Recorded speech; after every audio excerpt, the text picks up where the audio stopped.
पंडित दीनदयाल उपाध्याय कालांतर में भारतीय जनसंघ के अध्यक्ष बने, लेकिन उनके साथ भी वही विश्वासघात हुआ।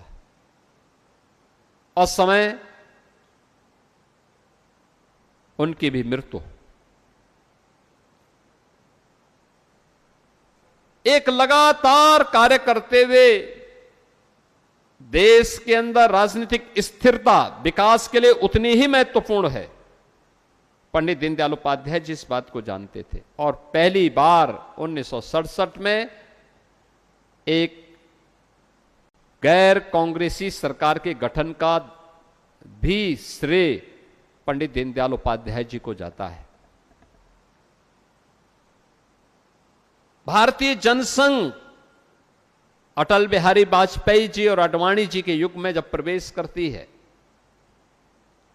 देश के लोकतंत्र पर जब कांग्रेस की काली साया छाने लग गई थी, उन्होंने लोकतंत्र का गला घोटने का प्रयास किया था। उसके खिलाफ उस समय कोई एक दल था जिसने कहा था कि देखिए, देश का हित सर्वोपरि, दल का उसके बाद वो भारतीय जनसंघ है। और अटल जी और आडवाणी जी के नेतृत्व में उस समय भारतीय जनसंघ के संस्थापकों, उस भारतीय जनसंघ के नेताओं ने भारतीय जनसंघ का विलय जनता पार्टी में करवा करके लोकतंत्र को बचाने की उस लड़ाई को आगे बढ़ाया था। भारतीय यानी जब जनता पार्टी बनी, जनता पार्टी बनने के बाद वह प्रयोग पूरी तरह सफल नहीं हो पाया।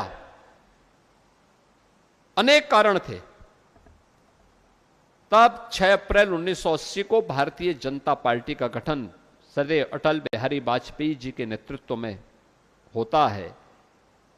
पहला आम चुनाव, जब उसके उपरांत भारतीय जनता पार्टी लड़ी 1985 में, मात्र 2 सांसद भारतीय जनता पार्टी के जीते थे। और आज देश ही नहीं, दुनिया के सबसे बड़े राजनीतिक दल के रूप में भारतीय जनता पार्टी का उदय दुनिया के अंदर कहीं नहीं देखने को मिला है। भारतीय जनसंघ के संस्थापकों ने और भारतीय जनता पार्टी के संस्थापकों ने स्थापना काल में जो कुछ सोचा था, पिछले 11 वर्ष के अंदर प्रधानमंत्री मोदी जी के नेतृत्व में वह सब कुछ साकार हुआ है।